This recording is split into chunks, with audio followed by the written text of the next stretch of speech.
ちは、雄大です。キャンピングカーを一から DIY していきます。これは前回作った初号機の軽トラキャンピングカーです。今回は1トントラックに小屋を乗せるモバイルハウスです。40万円で購入し、もう塗装までやりました。初号機の反省点も活かしながら作っていきます。では DIY スタートと、その前に計画です。キャンピングカーはトラックの積載サイズが決まってるため、作りながら考えるというより、最初に外壁などの厚みも計算したりして作ることになります。ここが一番大変な作業ですが、夢が膨らむ時間です。ということで DIY スタート。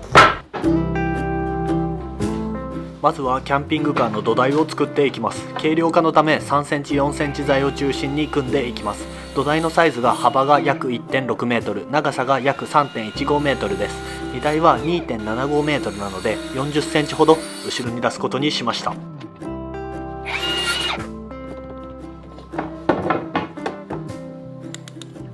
金具を使うとお金もかかるので、溝彫り加工をやっていきます。相掛け継ぎといって木材の厚みの半分カットしてそれを継ぎ合わせていきます。合板とかでも貼るので、こういう加工をせずやるのも全然ありだとは思いますが、手間をかけた分愛着は爆上がりです。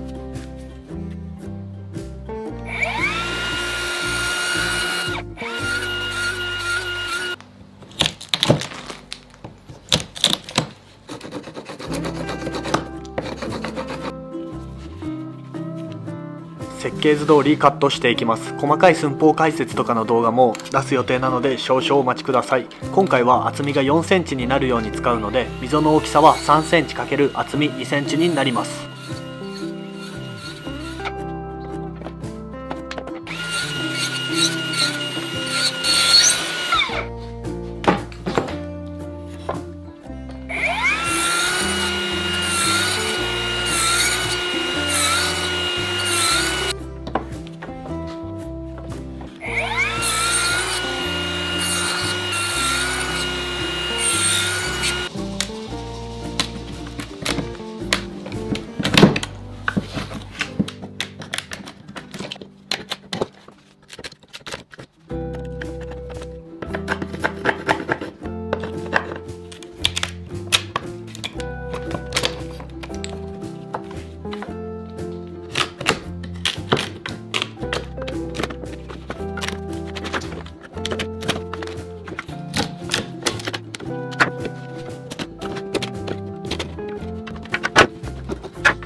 キャンピングカーの溝彫り加工全部一通りやりました。ここが溝彫り加工されてるので、ここで重ねて土台を作っていきます。ちなみに前回は3センチの方を柱の厚みの部分にして3センチのスタイルフォームをしたんですけど、今回は4センチの方を柱の厚みにします。前回土台は 2x4 でやったんですけど、今回は3センチ4センチ材でやって、で両側から合板を挟んで、で下に単管パイプが通るように土台を何本か入れていきます。単管パイプが約5センチなので、6センチの木材を下に何本か引く形にします。なんで6センチと4センチで土台だけで、土台とかいう床一応10センチの厚みになります。なので前回は9センチだったんで1センチ高くなるだけです。溝彫り加工は別にしなくてもいいんですけど、このね溝彫り加工した方が意外と直角でまっすぐ取り付けやすいんで、もう全部同じ均等の場所に溝を掘って、ではめていったら全部直角になる感じにしました。前回はね断熱材のサイズとかも特に考えず組んだので、めっちゃバラバラで一個一個ほんと合わせながら断熱材をカットしてやったんで、すっごい大変だったんですけど、今回は断熱材が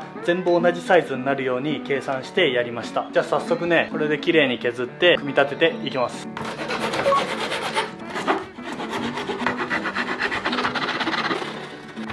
全部断熱材を同じサイズにするためにちょっとね小さめのやつも作って、小さめのやつは最後の後ろ側にします。最後の1列だけはちょっと断熱材が小さくなる感じです。それ以外は全部一緒なんでね、こういう感じで合わせた方が多分楽かなと思います。配合機の仕上げ釘打ち機で固定していきます。前回はこの枠組みを組む時ボンドとビスでやったんですけど、今回はボンドを塗ってこれをはめて仕上げ釘でパッパッパってやっていきます。もうね仕上げ釘打ち機とこのスライド丸の子があるんで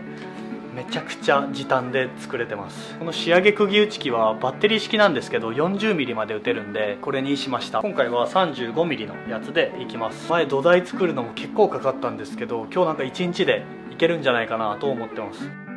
あえず今もう昼過ぎなんで組んでいきます。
はい、ここが最後の1列になります。この列以外は断熱材が同じサイズになってます。土台の長さが 3.15 メートルあって、このホワイトウッドは182センチのものしかなかったので分けて作ってます。長い木材は反りもすごかったので結果的にはいい感じです。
45.5 センチ ×48 センチのサイズで全部同じサイズにしました。なんでこのサイズにしたかっていうと、断熱材スタイロフォームが幅が91センチなので、それを半分に割って 45.5、 それをなんか使った方がより無駄なく使えるというか楽にできるかなと思って 45.5 センチにしました。で48センチはやりたいこのサイズで、ちょうどいいサイズを探して48センチにしました。45.5 なんでスタイロフォームとりあえず全部半分に切って、そこから48センチずつに合わせていきます。しかも前はほんとね断熱時刻だったんで、計画ちゃんとするのが大事だと思います。1号機は床の断熱厚み3センチにしたんですけど、今回は4センチにしました。で結構いろんな断熱材があって迷ったんですけど、やっぱねこの土台の部分はちょっと湿気とかもあるのかなと思って、スタイロフォームは水に強いのでとりあえず土台はこれにしました。壁はねまだ未定なんですけど、すごい迷ってます。これにするかグラスウールみたいなやつの方が簡単に試行ができるのかなって思ったりはしてます。カットの方法もね、カッターで何回か切れ目を入れてパカッて割ると簡単に切れるので、これホームセンターでも手に入るのでおすすめです。なんかねちょっと濡らした方が切れるみたいな言ってたんで、雑巾をちょっと濡らしていきます。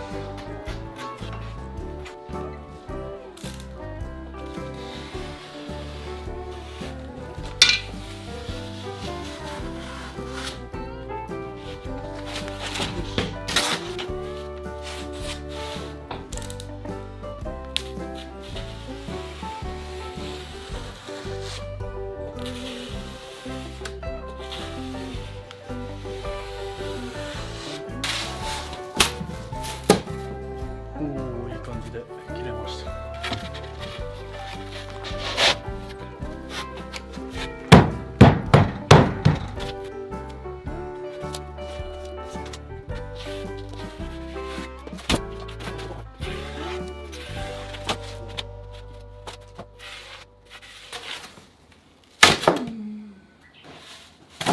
ここから20個ほど断熱材をカットしていきます。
今日はキャンピングカー2日目の朝です。今日もね一日キャンピングカー作りやっていきたいと思います。一応今日でキャンピングカーの床というか土台を完成できたらなと思ってます。前回よりしっかり計画してやってるのでだいぶいい感じに進んでます。前回のキャンピングカー動画は床編とか柱編とか断熱編とかで分けてやってたんですけど、今回はどんぐらいの日数で作れるのか、そういうところも分かりやすいように1日2日編とか4日5日6日7日編とかに分けてやっていきたいと思います。基本はねホームセンターにあるものとかでやっていくと思うので参考になってくれると嬉しいです。それにしても朝は気持ちい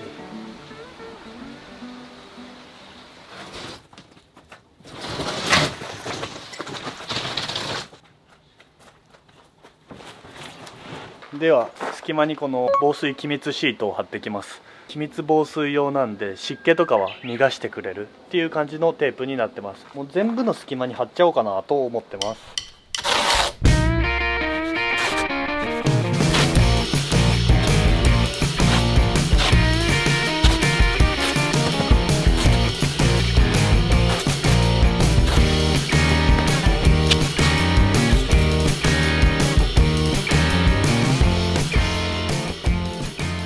土土台の裏側は厚み 5.5mm の T2 ベニヤを貼っていきます。 T2 というのは水にも強いという意味です。合板で挟むことによって断熱性能も上がり、プラスでこの下に単管パイプが通るように土台の土台を作っていきます。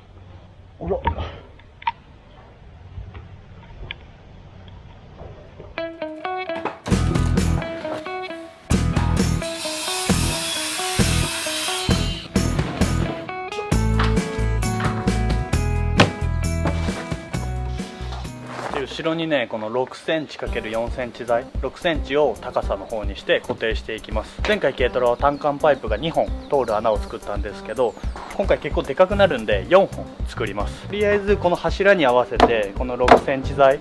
を固定していって、で 3cm、4cm 材をここの隣に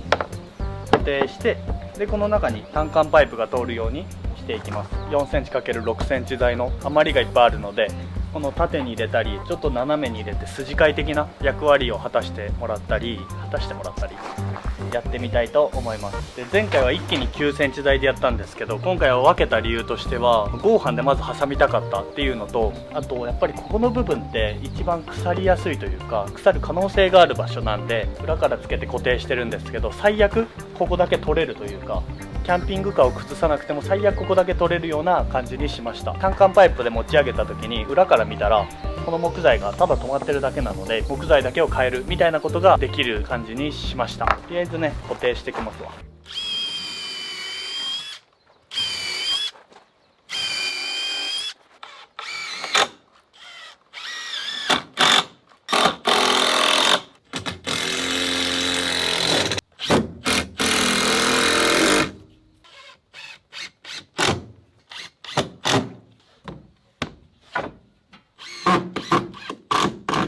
横に木材を入れただけでは強度がなんかいまいちだったので、縦にも入れていきます。この部分は空洞になるので、引き出し式のテーブルとか収納にするのもいいかもしれません。